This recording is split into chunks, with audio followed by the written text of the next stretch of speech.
Meus amigos, muito boa noite a todos vocês, saudações rubro-negras a todos. Como eu havia dito a vocês na live de pré-jogo, não vou fazer a live de pós-jogo, porém estou gravando esse vídeo para poder expressar todo o meu contentamento com o que eu vi na noite de hoje. Eu sei que você vai dizer que o Bangu é um time de menor expressão, que o Bangu tem menos qualidade que o Flamengo, mas eu me arrisco a dizer que essa foi a melhor atuação que o Flamengo teve na era do Paulo Souza. Jogou de maneira muito associada, jogou construindo as jogadas de pé em pé, envolvendo as linhas adversárias com muita competência. O time do Flamengo jogando de maneira associada, notando-se claramente que é um jogo que é treinado pelo treinador Paulo Souza. Eu não estou deixando me contaminar, meus amigos, pelo placar do jogo. Eu estou aqui eufórico pela forma como o Flamengo jogou e, inclusive, pela performance de algumas peças que ingressaram no gramado de maneira diferenciada hoje. Por exemplo, eu acho que a dupla de volante no primeiro tempo funcionou muito bem. Eu acho que o Everton Ribeiro ao lado do De Arrascaeta funcionou muito bem. Os dois com ampla liberdade para trocarem de lados, inclusive o Everton Ribeiro começando o jogo mais pela direita, mas por várias vezes eu o vi pelo lado esquerdo. Gols que o Flamengo fez, meus amigos, que mostram claramente o nível de qualidade que esse time tem, e acompanhado pelo verdadeiro craque do jogo de hoje, meus amigos, que foi a torcida do Flamengo. O espetáculo que a torcida do Flamengo deu no jogo de hoje. E eu queria te dizer aqui, companheiro rubro-negro, que independente de qualquer coisa, o Paulo Souza vai conceder uma entrevista daqui a pouco, e ele tem sim que agradecer muito a torcida do Flamengo pelo espetáculo que deu no jogo de hoje, o que mostra claramente que esse torcedor que está aqui é o torcedor que vibra, esse é o torcedor que canta pelo time, esse é o torcedor, meus amigos, que o Flamengo tem que ter mais vezes no estádio. Eu não tenho nenhuma dúvida da qualidade do time do Flamengo, do quão caro é o time do Flamengo, dos custos operacionais do Flamengo. Eu tenho certeza que a praticagem de preços, eu diria, mais equilibrados, faria muito bem para o time do Flamengo em função da torcida que teve aqui. Existe uma meta que foi apresentada pelo vice-presidente de finanças do Flamengo, Toches, e pelo planejamento do Flamengo de geração de receita em função da bilheteria, mas essa meta, que é muito alta, ela só pode ser gerada, ela só pode acontecer na medida em que o torcedor das classes A e B, que são aqueles que podem pagar mais caro pelo ingresso, na verdade, venham a participar. Ingressos, meus amigos, acima de R$100, como de praxe, de fato não são ingressos que a maior parte dos torcedores que estavam aqui hoje podem praticar. E aí você vai falar para mim, Fernando, mas os rubro-negros são todos, somos todos irmãos, eu não tenho nenhuma dúvida disso. Mas o perfil da torcida muda, você pode acreditar, eu frequento o Maracanã há muito tempo aqui, o perfil da torcida muda, e quando esse perfil muda, o Maracanã se incendeia. Será uma coincidência? Não, não é uma coincidência, companheiro rubro-negro. Esse placar elástico de 6-0, não tem nenhuma dúvida, foi construído pela torcida do Flamengo, que em momento algum deixou de gritar muito alto, de contagiar os jogadores e de permitirem a eles a capacidade e a energia, a motivação de continuar a jogar para frente, fazendo gols, que é o que o torcedor rubro-negro quer, e é exatamente o que é concernente às possibilidades desse time que está aí dentro de campo, ou seja, vencendo os seus adversários com mais facilidade. O grande problema é que nos próximos jogos os quais o Flamengo vai mandar, que são jogos mais importantes, a praticagem de ingressos a preços caríssimos vai eliminar esse torcedor e aí vai acabar trazendo de volta, né, aquele torcedor mais frio. É verdade, o torcedor mais frio, torcedor que vem aqui para que ele esteja aquele torcedor que participa do jogo para tirar aquela selfie, para mostrar que está no Maracanã e que tanto faz se o Flamengo perdeu ou se ganhou. É verdade, eu conheço isso, é arriscado dizer isso, não são todos, obviamente.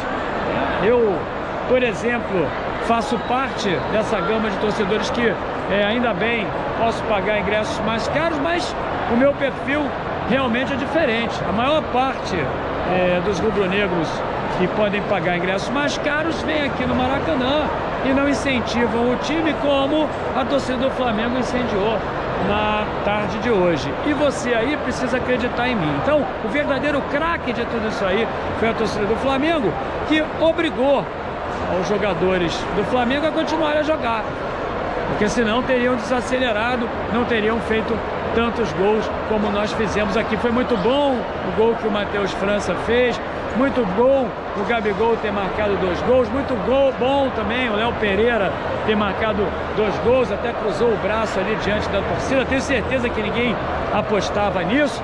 Muito bom o Everton Ribeiro ter jogado 45 minutos iniciais muito bem. Na posição que estava, o Everton Ribeiro não joga, nunca jogou, quer dizer, já jogou, mas com o Paulo Souza não havia jogado ainda pelo meio, porque ele não era ala no time, o ala era o Mateuzinho, não era ala, ele estava ali naquela posição. O Flamengo entrou no 3-4-2-1 e ele estava ao lado do De Arrascaeta, logo atrás do Gabigol, que permitia um volume de jogo muito intenso. Inclusive, até quando ele saiu, o De Arrascaeta perdeu aquele diálogo todo que estava tendo com o companheiro ao lado dele, porque quem foi jogar ali é o Gabigol. E o Gabigol é matador, é um jogador que faz o facão, um matador que explora a profundidade, as costas das zagas adversárias. O Gabigol não é um jogador de muita construção de jogo, então o Flamengo acabou perdendo volume de jogo nitidamente com a saída do Everton Ribeiro. Encontraram uma boa posição para que ele jogue por ali. Um problema para o Paulo Souza, meus amigos, porque tem muito jogador ainda para entrar. Quero falar para vocês aqui da entrada do Pedro e do Marinho. Realmente os companheiros não se ajudam. No caso do Marinho aqui, ele teve até 2 oportunidades de prosperar, não conseguiu prosperar. E o Pedro, meus amigos, vocês me desculpem aqui, mas entrou muito mal.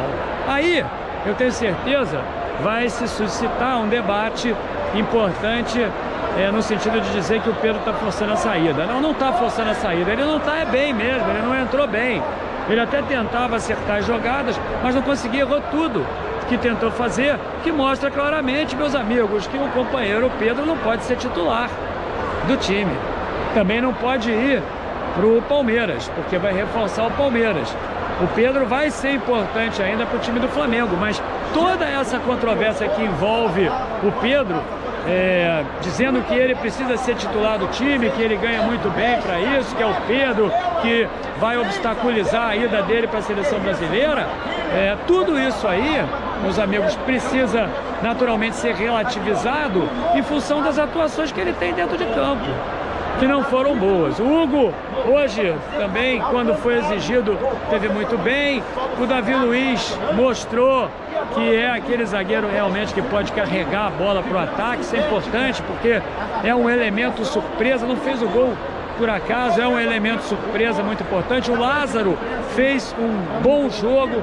Aquele gol que ele passa a bola para o Mateuzinho, o Mateuzinho arranca, tabela ao lado, recebe, tabela de novo. Muito boa atuação do Mateuzinho também. Aquele gol mostra claramente que ele está no jogo, tem um bom passe, ele mostra que realmente pode jogar como ala e, quiçá, seja o titular. E alguém ali, naturalmente, vai ter que sair do campo, porque acho que ele deve ter poupado o Bruno Henrique. É aquilo que eu digo para vocês: futebol moderno, praticado lá na Europa, e lá é o futebol moderno realmente, futebol que exige mais ciência, futebol que é mais estudado, mais elaborado, ao contrário do futebol que está sendo praticado aqui mais retrógrado. Lá é muito normal promover experimentos, promover a multidisciplinaridade dos jogadores. Lá é muito normal poupar os jogadores e apresentar outros que possam corresponder à altura, à missão, talvez não com tanta qualidade, mas à altura, à missão. O Flamengo tem um grande elenco e eu não tenho nenhuma dúvida, meus amigos, pode apresentar esse jogo assim. Basta que o torcedor apoie o Paulo Souza, precisa apoiar. Essa história que vai vir o Mister, eu não acredito mais. Se o Paulo Souza por acaso sair, isso significa que o Flamengo vai estar numa situação muito difícil em campeonatos, vai ter sido desclassificado de um ou de outro. Isso é muito ruim, tem que apoiar o cara, porque o cara está quebrando paradigmas importantes no Flamengo, o cara está tentando acabar com uma série de questões que, no meu entendimento, deveriam ter acabado há muito tempo. Eu já falei isso aqui para vocês. Muito importante, meu amigo, que o Everton Ribeiro e o Gabigol também não tenham sido convocados para poder mostrar para eles que eles precisam jogar e jogam por onde? Pelo Flamengo. O Gabigol já fez 2 gols, o Everton Ribeiro teve uma atuação muito boa. Ou seja, meus amigos, o verdadeiro craque do jogo de hoje foi o torcedor rubro-negro, que foi triunfante, um espetáculo que há muito tempo eu não percebia. Meus amigos, então não tem live hoje, amanhã tem uma live às 5 horas, também vou reagir à entrevista do Paulo Souza no jogo de hoje, vamos ver o que ele vai falar. Eu só queria dar um conselho para o companheiro Paulo Souza.